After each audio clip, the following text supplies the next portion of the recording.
ओम नमोर्यंताणम नमो सिद्धाणम नमो आर्याणम नमो वज्जायाणम नमो लोहि सव्वसाहुणम। मंगलम भगवान वीरो मंगलम गौतमो गणी मंगलम कुंद कुंदार्यो जैन धर्मोस्तु मंगलम। ओंकार बिंदु संयुक्तम नित्यं जयन्ति योगिनः कामदं मोक्षदं चैव ओंकाराय नमो नमः।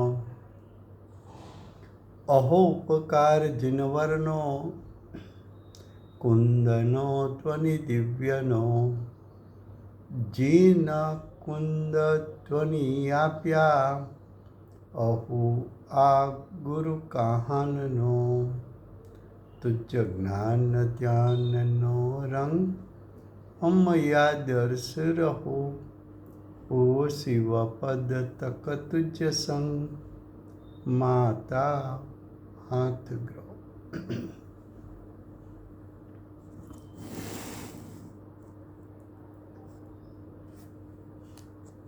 ये समयसार नाम का परम अध्यात्म शास्त्र है। भगवत कुंकुंदाचार्य देव ने मांगलिक करके समयसार यानी आत्मा का त्रिकाल शुद्ध स्वरूप दिखाने की प्रतिज्ञा की है।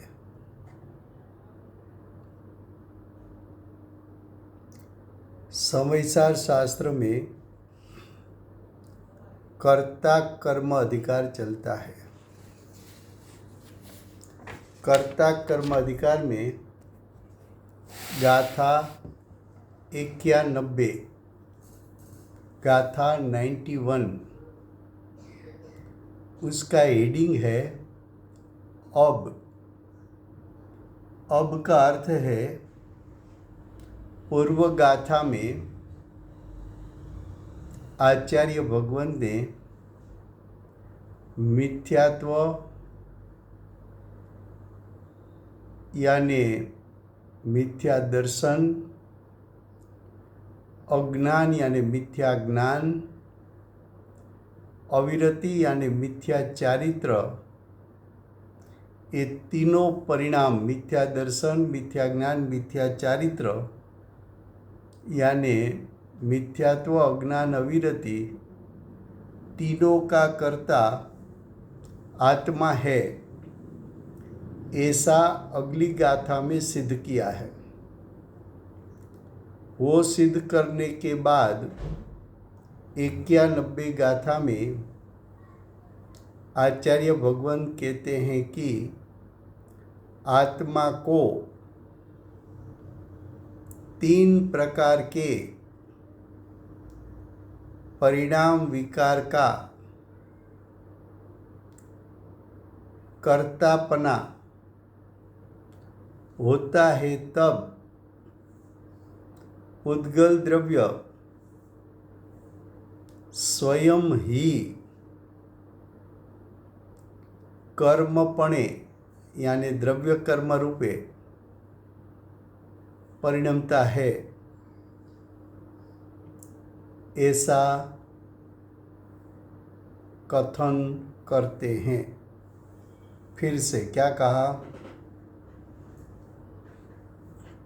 कि अगली गाथा में आचार्य भगवान ने बताया था कि मिथ्यात्व अज्ञान अविरति, उसका अर्थ मिथ्या दर्शन, मिथ्या ज्ञान, मिथ्या चारित्र, ये तीन परिणाम का कर्ता आत्मा स्वयं है। स्वयं है उसका अर्थ द्रव्य कर्म के उदय के कारण मिथ्यात्व अज्ञान अविरति उत्पन्न नहीं हुआ है। निमित्त के कारण मिथ्यात्व अज्ञान अविरति उत्पन्न नहीं हुआ है। मिथ्यात्व का अर्थ असमान जाति द्रव्य पर्याय में हूँ पना करना, मैं मनुष्य हूँ। अज्ञान उसका अर्थ जीव और शरीर के बीच में भेदरूप ज्ञान नहीं है। अविरति का अर्थ मिथ्या चारित्र, मिथ्या चारित्र का अर्थ राग द्वेष की उत्पत्ति। तो अज्ञानी जीव स्वयं अपने परिणाम में विपरीतता उत्पन्न करता है। अज्ञानी जीव स्वयं स्व और पर के बीच में अविवेक उत्पन्न करता है। अज्ञानी जीव स्वयं राग द्वेष की उत्पत्ति करता है। ये सब अज्ञानी के परिणाम उसके अज्ञान के कारण उत्पन्न हुआ है। ये सब परिणाम अज्ञानी ने स्वतंत्रपणे किया है। ये सब परिणाम का कर्ता अज्ञानी है। कर्म के उदय ने मिथ्यात्व अविरति अज्ञान उत्पन्न नहीं कराया।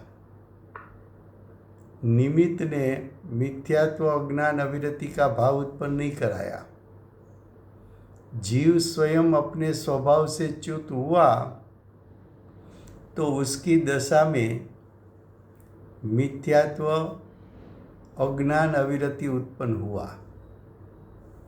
जब जीव की सत्ता में ऐसे परिणाम उत्पन्न होते हैं तब क्या होता है? तब कार्मण वर्गणा, पुद्गल द्रव्य यानी कार्मण वर्गणा स्वयं द्रव्य कर्म रूप परिणमित होती है। क्या कहा? All participants are muted and they can unmute themselves. जीव की सत्ता में मिथ्यात्व अज्ञान अविरति उत्पन्न हुआ। उसका कर्ता तो जीव है, क्योंकि ये तीनों परिणाम चेतनवंता है। ये तीनों परिणाम जीव की सत्ता में उत्पन्न हुआ है। ये तीनों परिणाम जीव की परिणमन शक्ति से उत्पन्न हुआ है। ये तीनों परिणाम जीव कर सके ऐसी उसमें योग्यता है। इसलिए ये तीनों परिणाम का जीव यानी आत्मा स्वतंत्रपणे करता है। जब जीव ने ऐसे तीन परिणाम स्वतंत्रपणे किया तब बाह्य में दिखने में क्या आया? तो कि बाह्य में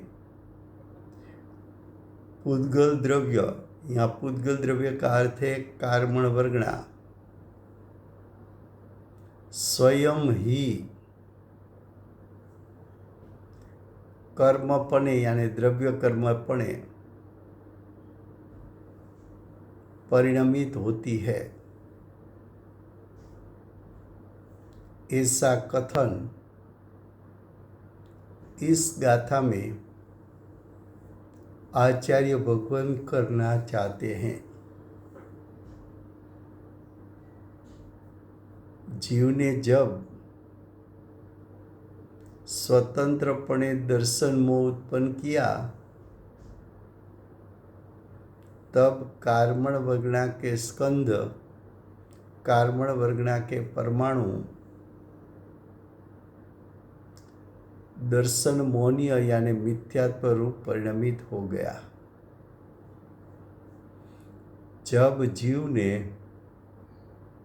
मिथ्या ज्ञान प्रकट किया, तब कार्मण वर्गणा के परमाणु ज्ञानावर्णी कर्म रूप परिणमित हो गया। जब जीव स्वतंत्रपणे अविरति यानी राग द्वेष रूप परिणमित हुआ, तब कार्मण वर्गणा के परमाणु स्वयं चारित्र मोह रूप परिणमित हो गया। ये बात आचार्य भगवंत इस गाथा में कहना चाहते हैं, कथन करना चाहते हैं, सिद्ध करना चाहते हैं। फिर से गुजराती में। कर्ता कर्म अधिकार गाथा 91 એનું હેડિંગ છે હવે। હવેનો અર્થ છે કે પૂર્વ 90 ગાથામાં આચાર્ય ભગવંતે એવું સિદ્ધ કર્યું છે કે જીવ સ્વતંત્રપણે 3 પરિણામ એટલે મિથ્યાત્વ, અજ્ઞાન અને અવિરતિ પરિણામનો કર્તા છે। મિથ્યાત્વ એટલે મિથ્યા દર્શન, અજ્ઞાન એટલે મિથ્યા જ્ઞાન, અવિરતિ એટલે મિથ્યા ચારિત્ર। મિથ્યા દર્શન એટલે જીવના અભિપ્રાયમાં વિપરીતતા ઉત્પન્ન થવી। મિથ્યા જ્ઞાન એટલે જીવને સ્વ પરનો અથવા સ્વભાવ વિભાવ વચ્ચે સ્વભાવ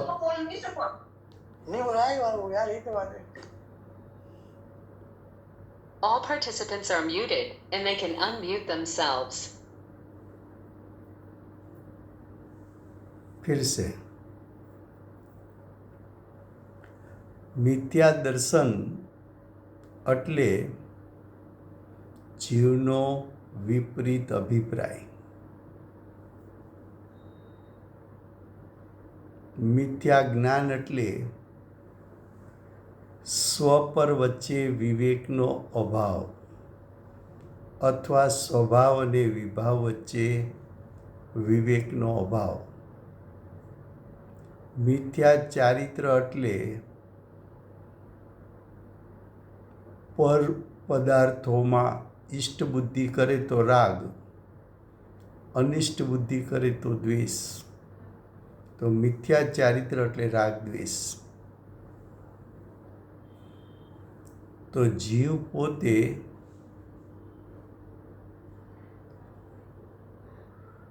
મિથ્યા દર્શન, મિથ્યા જ્ઞાન, મિથ્યા ચારિત્રનો એ ત્રણેય પરિણામનો કર્તા જીવ પોતે છે।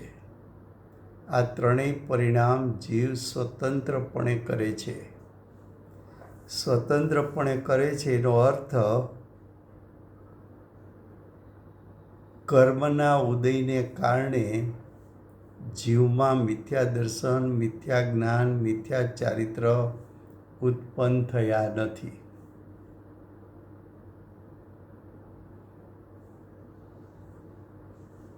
જીવની સત્તામાં આ ત્રણ પરિણામ જીવ જ્યારે સ્વતંત્રપણે સ્વભાવથી ચ્યુત થાય છે ત્યારે આ 3 પ્રકારના પરિણામ ઉત્પન્ન થાય છે.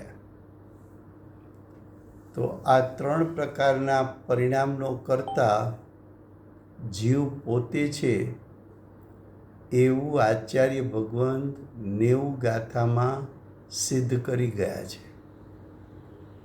એ સિદ્ધ કર્યા પછી હવે આચાર્ય ભગવંત એમ કહે છે કે આત્માને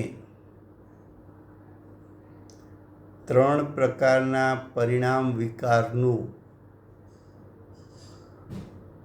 3 પ્રકારમાં મિથ્યાત્વ, અજ્ઞાન, અવિરતિ આ 3 પ્રકારના પરિણામ વિકારનું કર્તાપણું હોય ત્યારે પૂતગલ દ્રવ્ય એટલે કાર્બન વર્ગના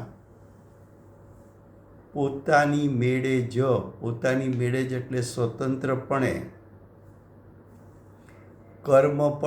કર્મપણે એટલે દ્રવ્ય કર્મપણે પરિણમે છે એમ આચાર્ય ભગવંત અહીંયા કહે છે અથવા કથન કરે છે અથવા એવું અહીંયા સિદ્ધ કરવા માગે છે. શું કહ્યું? આત્મામાં મિથ્યાત્વ કહેતા વિપરીત અભિપ્રાયની ઉત્પત્તિ થવી, અજ્ઞાન કહેતા સ્વ અને પર વચ્ચે વિવેકનો અભાવ અથવા સ્વભાવ અને વિભાવ વચ્ચે વિવેકનો અભાવ, રાગ દ્વેષ એટલે પર પદાર્થોમાં હિત બુદ્ધિ અહિત બુદ્ધિ, આ બધા જીવના પરિણામ સ્વતંત્રપણે થાય છે. એનો અર્થ એમ કે નિમિત્તને કારણે ઉત્પન્ન થતા નથી.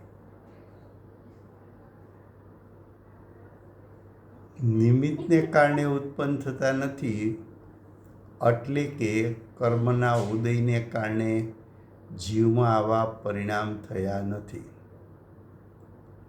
તો આવા પરિણામ કઈ રીતે થયા?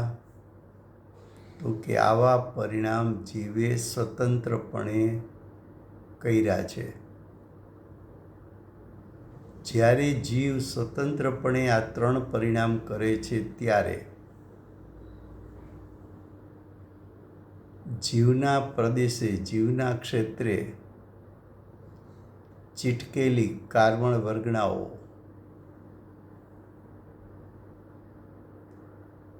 જીવના ક્ષેત્ર ઉપર બંધાયા વગર પડેલી કાર્બન વર્ગણાઓ એના પરમાણુ સ્વતંત્રપણે પોતાની પરિણમન શક્તિથી કર્મપણે એટલે દ્રવ્ય કર્મપણે પરિણમે છે. એનો અર્થ શું? કે જીવ દ્રવ્ય કર્મને બાંધતો નથી. જીવ કાર્બન વર્ગણાને કર્મરૂપે પરિણમાવતો નથી.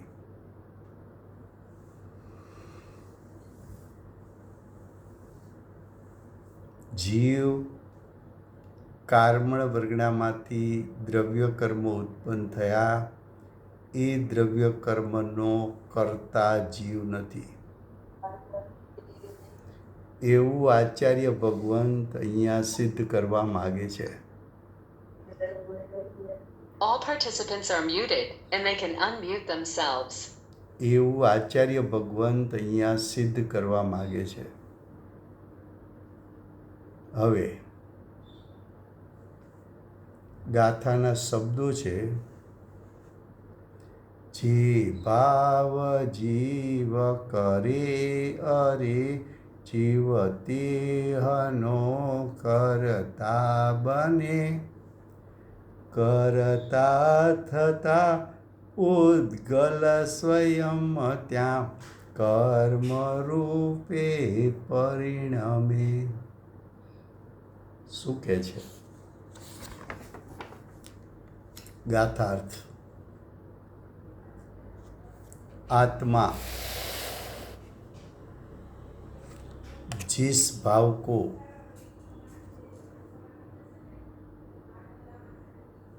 जिस भाव का अर्थ है चेतनवंता भाव. क्यों?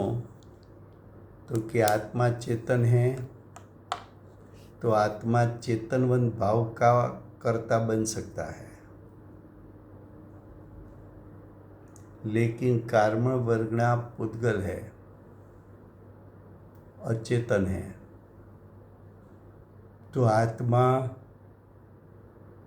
अचेतन द्रव्य के परिणाम का कर्ता बन सकता नहीं है.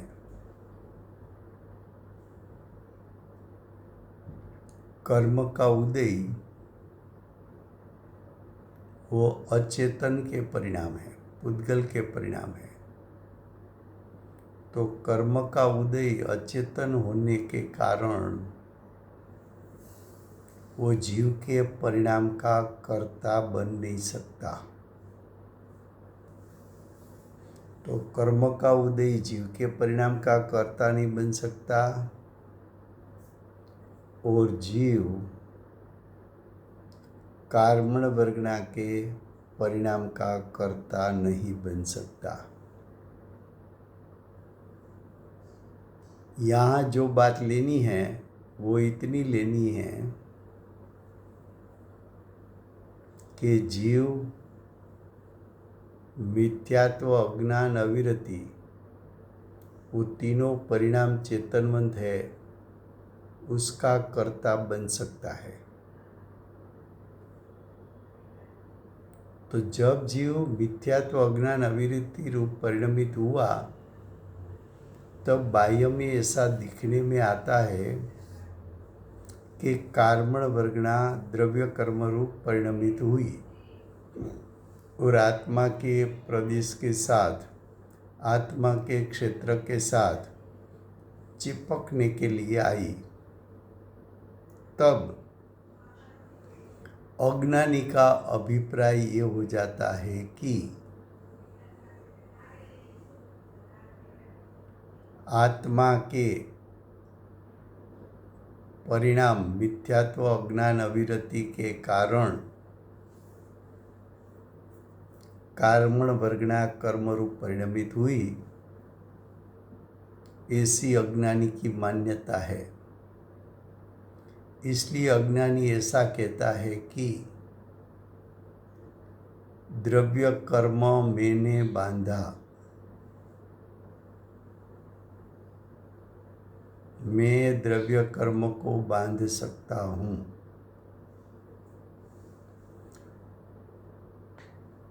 ऐसा अज्ञानी का अभिप्राय है. लेकिन ज्ञानी ने ये कहा, ज्ञानी ने क्या कहा कि जीव चेतनवंत है तो चेतनवंत परिणाम का कर्ता बन सकता है. लेकिन जीव अचेतन परिणाम का कर्ता बन नहीं सकता. आत्मा कार्मण वर्गना को द्रव्य कर्म रूप परिणमित नहीं कर सकता. क्यों? तो कि एक द्रव्य दूसरे द्रव्य के परिणाम का कर्ता बन नहीं सकता है, एक कारण. दूसरा कारण कि आत्मा तो चेतन है, कार्मण वर्गना तो अचेतन पुद्गल है.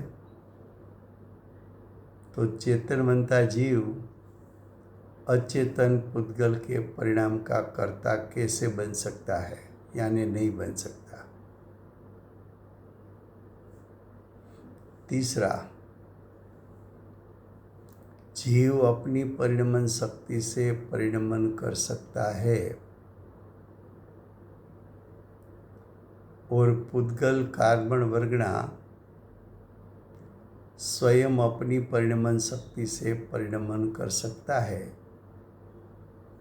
इसलिए जीव कार्बन वर्गणा के परिणाम का कर्ता बन नहीं सकता। चौथा, जो परिणमन होता है उसमें वही द्रव्य व्यापता है। चेतन परिणाम उत्पन्न हुआ तो उसमें चेतन द्रव्य ही व्यापता है।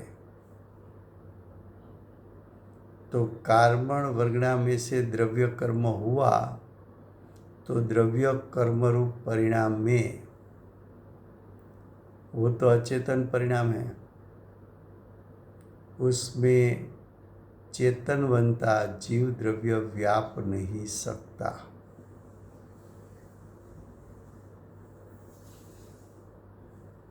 फिर भी अज्ञानी का अभिप्राय ऐसा है कि मैंने कार्बन वर्गणा को परिणमन कराया। तो कि अज्ञानी का ऐसा अभिप्राय क्यों हो गया?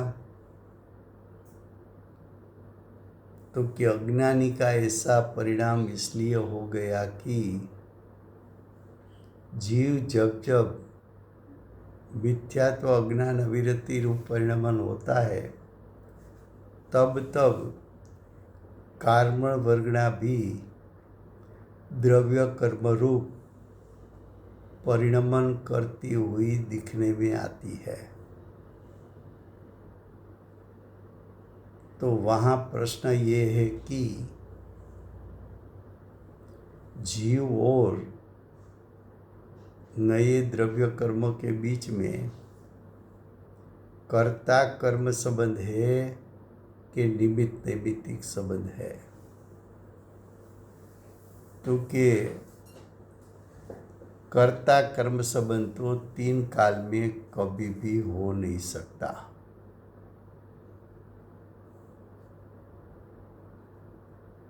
इसलिए वहाँ जो संबंध है वो सिर्फ निमित्त नैमित्तिक संबंध है, कर्ता कर्म संबंध नहीं है। ये बात यहाँ सिद्ध करना है। देखो गाथार्थ फिर से, आत्मा जिस भाव का करता है, जिस भाव का अर्थ है मिथ्यात्व अज्ञान अविरति भाव का करता है, ये अगली गाथा में आचार्य भगवान ने सिद्ध किया है। वो भाव को वो करता होता है। तो आत्मा मिथ्यात्व अविरति, आत्मा मिथ्यात्व अज्ञान अविरति 3 भाव को करेगा और वही भाव का वो कर्ता बनेगा।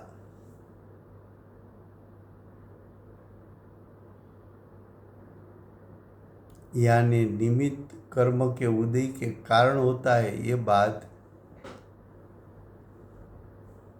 आचार्य भगवान ने सिद्ध किया कि कर्म के उदय के कारण नहीं होता। यानी निमित्त के कारण जीव के परिणाम नहीं होता। जीव का परिणाम जीव की स्वतंत्रता से होगा, जीव की परिणमन शक्ति से होगा। जो परिणाम जीव में होगा वो जीव से ही होगा। अब आगे का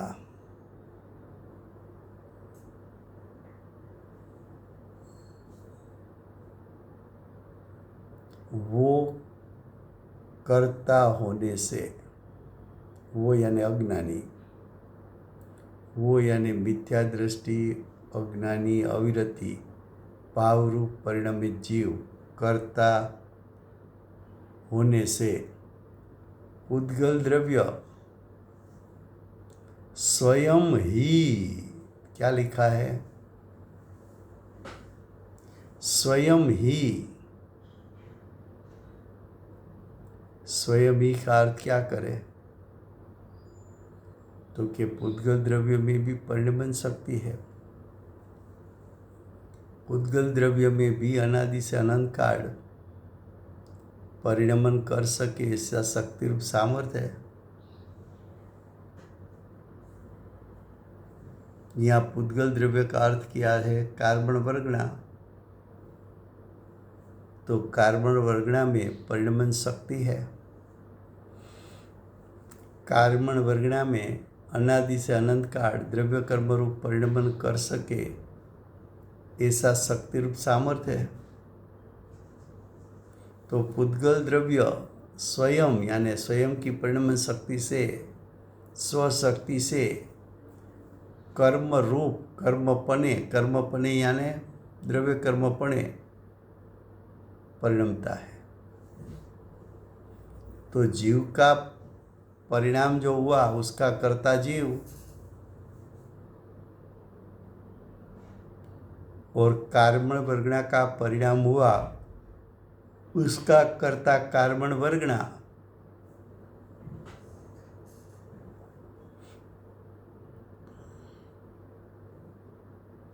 जैसी तरह कर्म का उदय, जैसी तरह कर्म का उदय जीव को विकार नहीं करा सकता, उसी तरह जीव का विकार कार्बन वर्गणा को द्रव्य कर्म रूप नहीं कर सकता।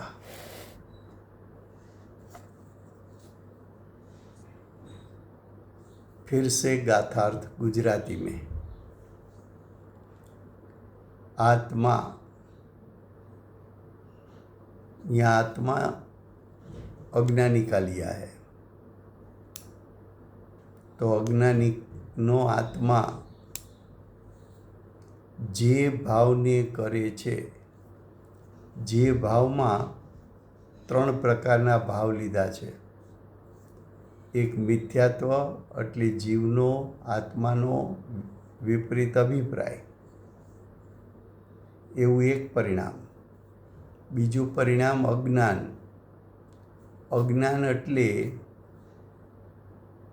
અજ્ઞાની જીવને સ્વ અને પર વચ્ચે વિવેક નથી, એને અજ્ઞાન કીધું છે। અજ્ઞાની જીવને સ્વભાવ અને વિભાવ વચ્ચે ભેદરૂપ જ્ઞાન નથી, એને અજ્ઞાન કહ્યું છે। તો આત્મા, મિથ્યાત્વ, અજ્ઞાન, પછી અવિરતિ।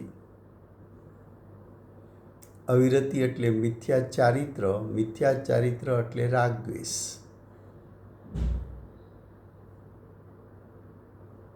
પરને જાણતાની સાથે રાગ દ્વેષની ઉત્પત્તિ કરવી એ મિથ્યા ચારિત્ર છે। પર પદાર્થ હિતકારી લાગે તો રાગ કરે છે, અહિતકારી લાગે તો દ્વેષ કરે છે। તો આત્મા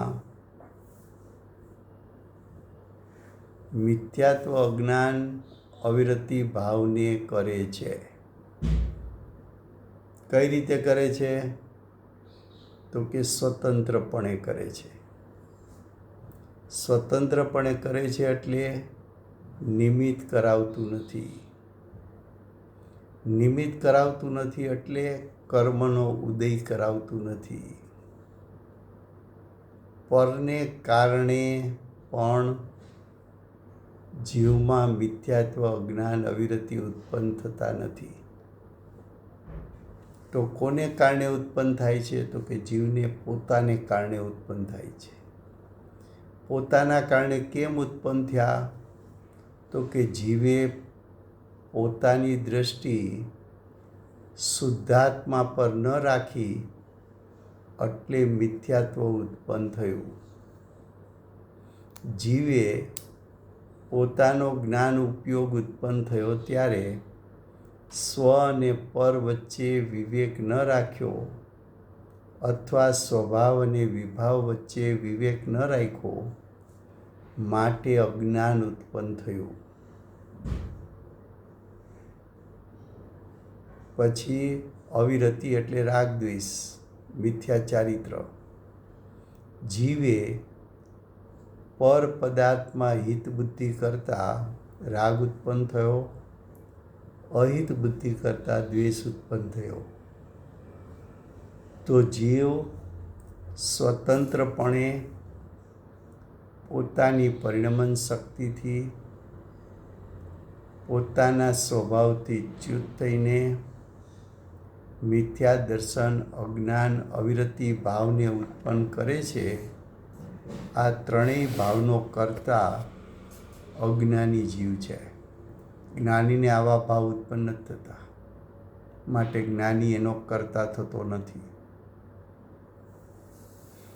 તો આત્મા જે ભાવને કરે છે તે ભાવનો તે કર્તા થાય છે.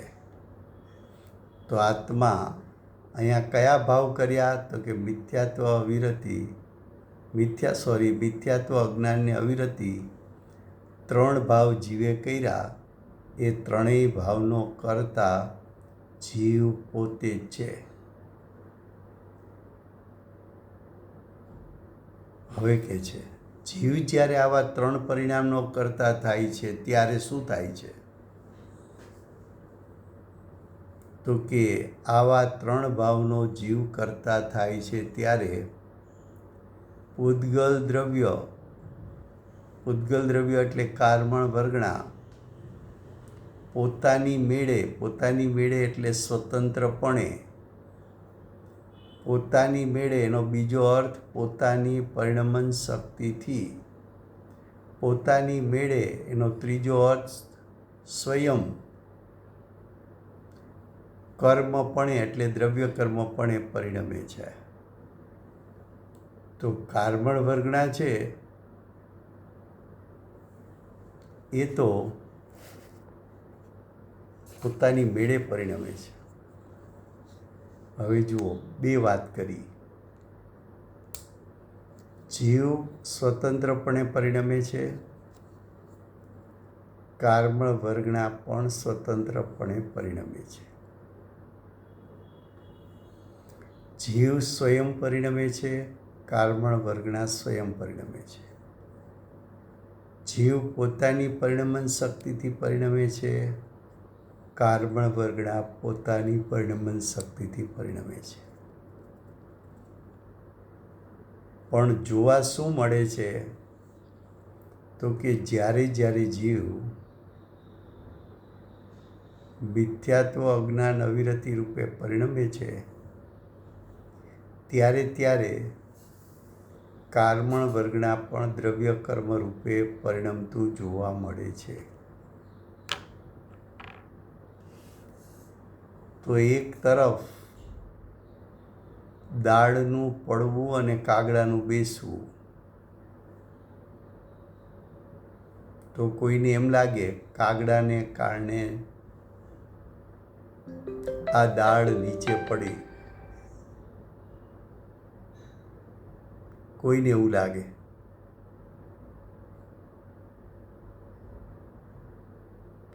તો અહીંયા કહે છે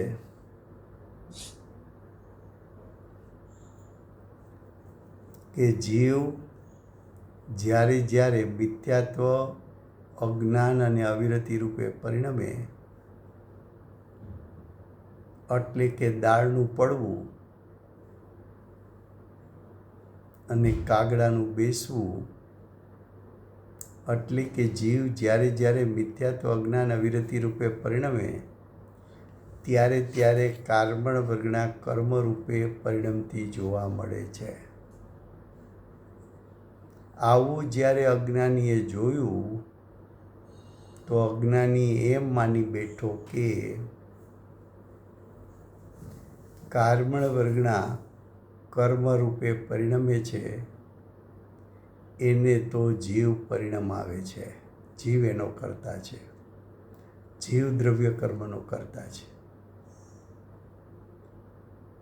તો આચાર્ય ભગવાન કહે છે કે ભાઈ, આત્માનું દ્રવ્ય ક્ષેત્ર કાળ ભાવપણું જુદું છે. કર્મણ વર્ગણાનું દ્રવ્ય ક્ષેત્ર કાળ ભાવપણું જુદું છે. જીવ પોતાના પરિણામ પોતાના સ્વક્ષેત્રમાં રહીને કરે છે. કર્મણ વર્ગના પોતાના પરિણામ પોતાના સ્વક્ષેત્રમાં રહીને કરે છે. જીવ પોતાના પરિણામ પોતાની પરિણમન શક્તિથી કરે છે. કર્મણ વર્ગના પોતાના પરિણામ પોતાની પરિણમન શક્તિથી કરે છે. જીવ પોતાના પરિણામ માટે સ્વયં પરિણમે છે. કર્મણ વર્ગના પોતાના પરિણામ માટે સ્વયં પરિણમે છે.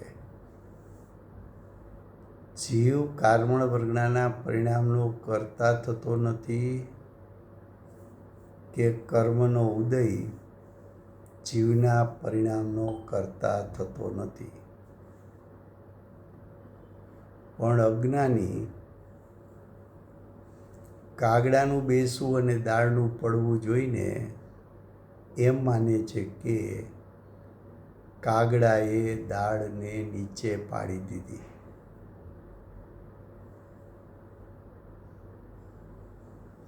તો કે ખરેખર એમ નથી. કાગડાએ પોતાનું કાર્ય કર્યું અને દાળનું નીચે પડવું એ દાળને કારણે છે, કાગડાને કારણે નથી. પણ આવો મેળ વિશેષ જોઈને, આવો નિમિત્ત નૈમિત્તિક સંબંધ જોઈને અજ્ઞાની એને કર્તા કર્મ સંબંધ માને છે. તો નિમિત્ત નૈમિત્તિક સંબંધને કર્તા કર્મ સંબંધ માનવો એ મિથ્યાત્વ છે, એ અજ્ઞાન છે.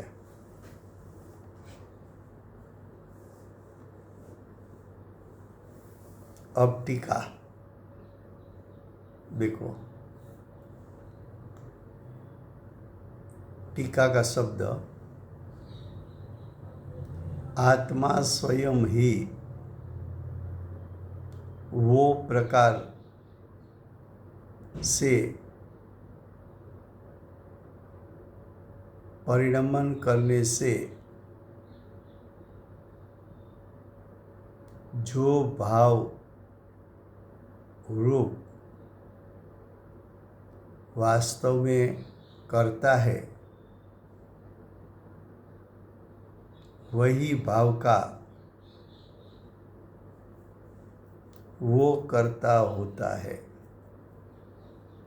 क्या कहा? आत्मा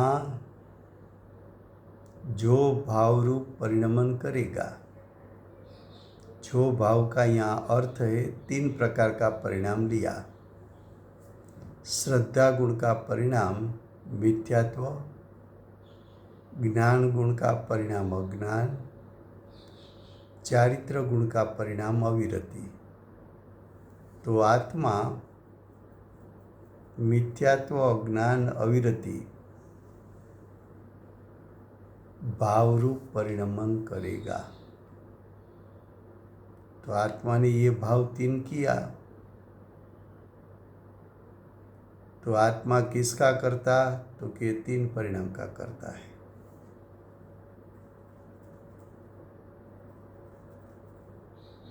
उसके लिए दृष्टांत दिया पहले.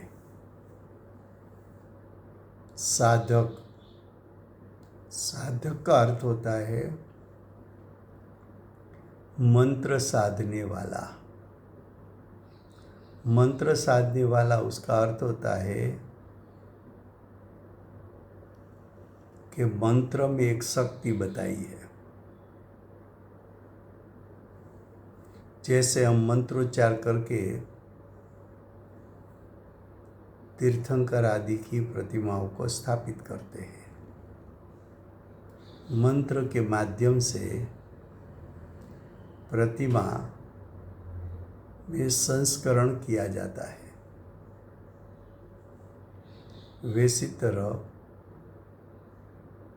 अज्ञानियों मंत्र की जो साधना करके दूसरे जीव को सर्प का झेर लग गया तो मंत्र की साधना करके दूसरे के शरीर में से झेर उतार देना, इसी मंत्र साधना बताई गई है। दूसरा, मंत्र साधना से दूसरे जीव को ढूंढाना। वो जो भुआ लोग होते हैं, तो ये जो मंत्र साधना है, तो मंत्र साधना के कारण दूसरे के शरीर में से जहर उतर गया कि मंत्र साधना करने वाले ने तो सिर्फ मंत्र साधना का करता है, तो कि मंत्र साधना करने वाला तो सिर्फ मंत्र साधना का करता है, दूसरे के शरीर में से जहर उतर जाना वो तो दूसरे के शरीर के परिणाम, वो तो शरीर के परिणाम है। वो मंत्र साधना करने वाला तो आत्मा है और जहर उतरा शरीर में से,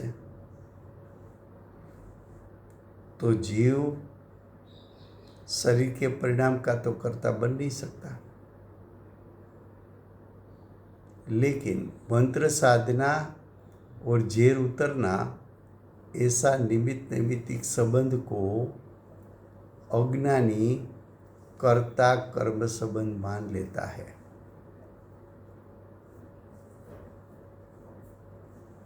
वैसी तरह यहाँ जीव ने मिथ्यात्व अज्ञान अविरति उत्पन्न किया, उसका निमित्त पाकर कार्मण वर्गणा कर्मरूप अपनी परिणमन शक्ति से कर्मरूप परिणमित हुई। ऐसा जीव के परिणाम और कार्मण वर्गणा के परिणाम के बीच में निमित्त नैमित्तिक संबंध है, लेकिन कर्ता कर्म संबंध नहीं है। निमित्त नैमित्तिक संबंध को कर्ता कर्म संबंध मानना वो अभिप्राय विपरीत है, इसलिए मिथ्यात्व है। उसको दो पदार्थ का सही ज्ञान नहीं है, इसलिए वो अज्ञान है। तो जीव के परिणाम के कारण कार्मण वर्गणा कर्मरूप परिणमित होती है, ऐसा मानना, कर्ता कर्म संबंध ऐसा मानना कि जीव कर्ता, मिथ्यात्व अज्ञान अविरति का कर्ता और द्रव्य कर्म उसका कर्म, तो कि तो तेरा विपरीत अभिप्राय है, ये तो तेरा अज्ञान है। दो द्रव्य के परिणाम के बीच में कर्ता कर्म संबंध है ही नहीं। दोनों के वर्तमान परिणाम के बीच में सिर्फ निमित्त नैमित्तिक संबंध है। निमित्त नैमित्तिक संबंध होते हुए भी उसको कर्ता कर्म मानना वही मिथ्यात्व है, वही अज्ञान है।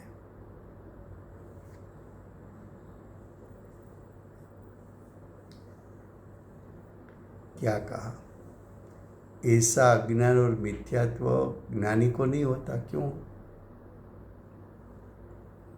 तो कि ज्ञानी की दृष्टि तो ज्ञायक पर होने से उसको मिथ्यात्व की उत्पत्ति ही नहीं होती। वो तो सम्यक दृष्टि है, और सम्यक दृष्टि के ज्ञान में स्व और पर की भिन्नता का ज्ञान है।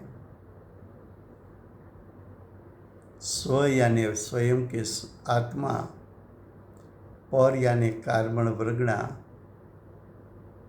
दोनों पदार्थ, दोनों की सत्ता भिन्न भिन्न है। ऐसा विवेकी ज्ञान ज्ञानी को है, और ज्ञानी को परद्रव्य मेरा हित का भी कारण नहीं, अहित का भी कारण नहीं, ऐसा अभिप्राय और ज्ञान होने के कारण सम्यक ज्ञान होने के कारण ज्ञानी को राग द्वेष की, अनंतानुबंधी के राग द्वेष की उत्पत्ति भी नहीं होती। तो ज्ञानी को सम्यक दर्शन, सम्यक ज्ञान, सम्यक चारित्र है।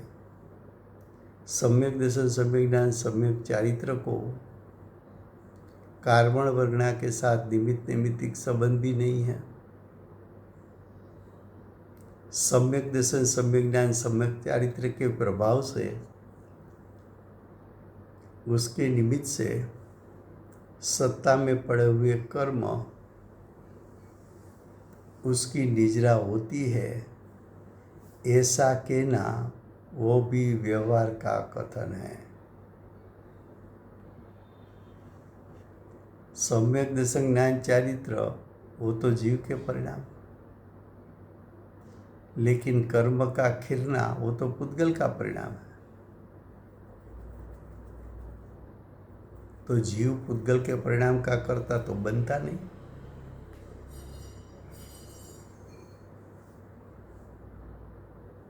फिर से देखो टीका, आत्मा स्वयं ही जिस प्रकार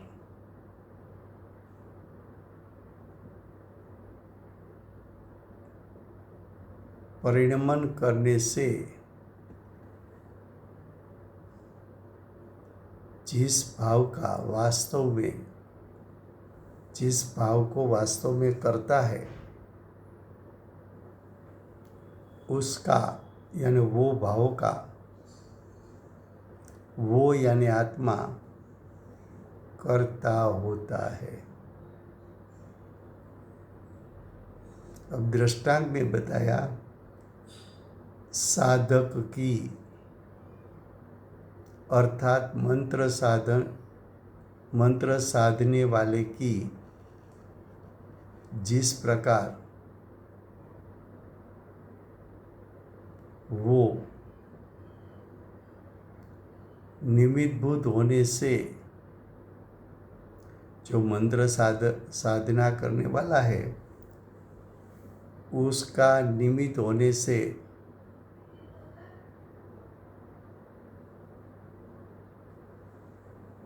पुद्गल द्रव्य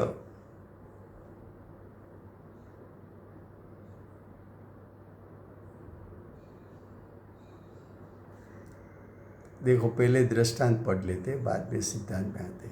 देखो, 2 लिटी छोड़ दो आगे।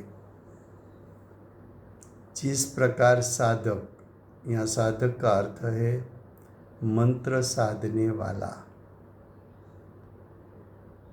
तो मंत्र साधने वाला क्या करेगा? तो कि मंत्र का ध्यान करेगा। तो मंत्र का ध्यान करना, मंत्र रूप परिणमन करना, वो कार्य साधक का है। इसलिए साधक मंत्र के ध्यान का करता है।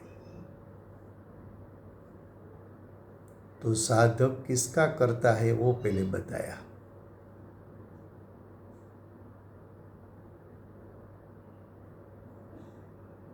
अब आगे, और वो ध्यान भाव यानी साधक का भाव सर्व साध्य भावों को अर्थात साधक को साधने योग्य भावों को अनुकूल होने से निमित्त मात्र होने से साधक करता हुए बिना सर्पादिक का व्यापा हुआ जहर स्वयमेव उतर जाता है। क्या कहा कि मंत्र की साधना जिसने की उसका वो करता है, लेकिन शरीर में से जहर उतर गया उसका साधक करता नहीं है। क्यों करता नहीं है? साधक मंत्र साधना करता है वो तो चेतन द्रव्य है। शरीर में से जहर उतरना वो तो अचेतन द्रव्य है। साधक की दशा साधक में होती है, शरीर की दशा शरीर में होती है। साधक की दशा मंत्र साधना वो साधक ने किया तो उसका वो करता है, और शरीर में से जहर उतरना वो कार्य का करता तो शरीर है।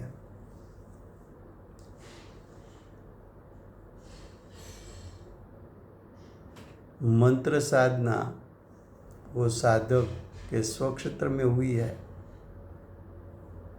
जहर उतरना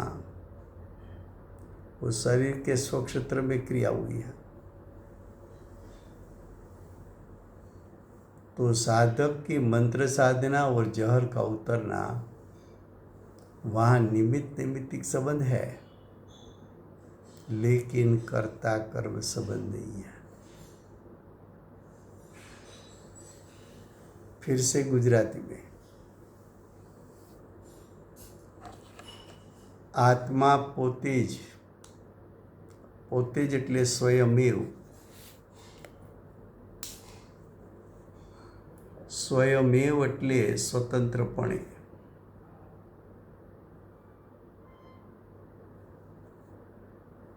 તો આત્મા પોતે જ તે પ્રકારે એટલે મિથ્યાત્વ અજ્ઞાન અવિરતિ રૂપે પરિણમવાથી જે ભાવ એટલે મિથ્યાત્વ અજ્ઞાન અવિરતિ ભાવને ખરેખર કરે છે। તો આત્મા શું કરે છે? તો કે આત્મા મિથ્યાત્વ અજ્ઞાન અવિરતિ ભાવને કરે છે। તો આત્મા મિથ્યાત્વ અજ્ઞાન અવિરતિ ભાવને કરે છે, તેનો તે કરતા થાય છે। તો આત્મા કોનો કરતા થાય?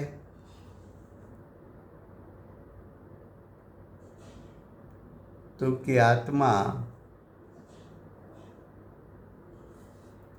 મિથ્યાત્વનો કરતા થાય, અજ્ઞાનનો કરતા થાય, અવિરતિનો કરતા થાય, પણ આત્મા દ્રવ્ય કર્મનો કરતા ન થાય।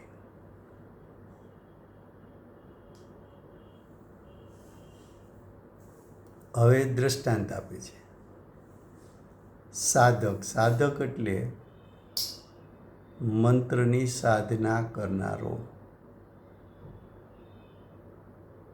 મંત્રની સાધના કરે તો એના નિમિત્તે બીજા જીવના શરીરમાંથી ઝેર ઉતરી જાય।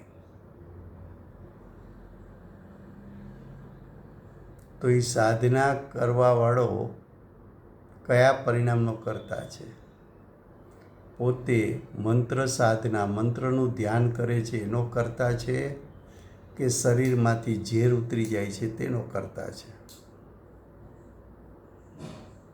તો કે તે પોતાની મંત્ર સાધના કરે છે, એનો જ કરતા છે, પણ બીજાના શરીરમાંથી ઝેર ઉતરી જાય એ તો તે શરીરના પરિણામ હોવાથી ઝેરનું ઉતરવું એનું કરતાપણું તો શરીરને છે, મંત્ર સાધનારને નથી.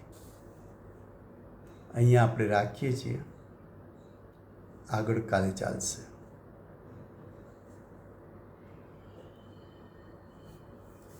વર્તમાન ચોવીસીના આખરી તીર્થંકર બાલ બ્રહ્મચારી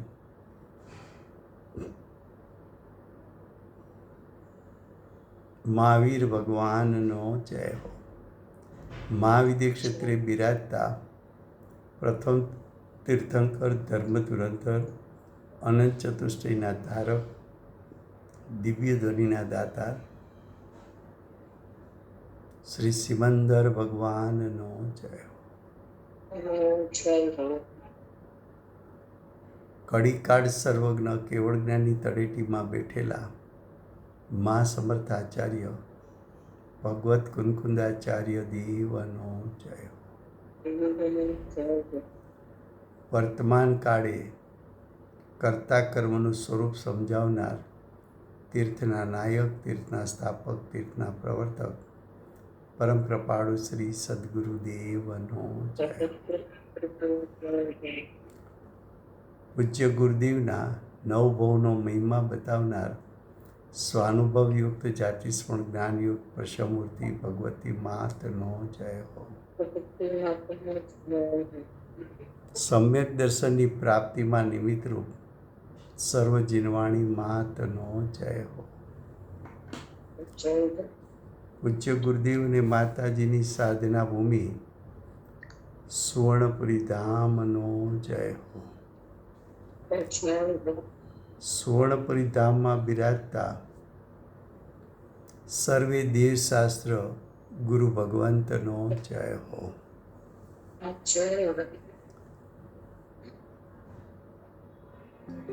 24 તીર્થંકર પૂર્વે મોક્ષે જનાર શ્રી બાહુબલી ભગવાનનો જય હો. જંબુદ્વીપમાં બિરાજમાન સર્વે દેવશાસ્ત્ર સર્વે જીનેન્દ્ર ભગવાનનો જય હો. પરમ વિતરાગ દિગંબર જૈન ધર્મનો જય હો. थैंक यू राजू भाई. जय जितेंद्र सभी को. જય જિનેન્દ્ર. थैंक यू राजू भाई. Thank you very much Raju भाई. જય जय જિનેન્દ્ર. जितेंद्र. જય જિનેન્દ્ર. जय जितेंद्र राजू भाई. सभी को जय जितेंद्र. જય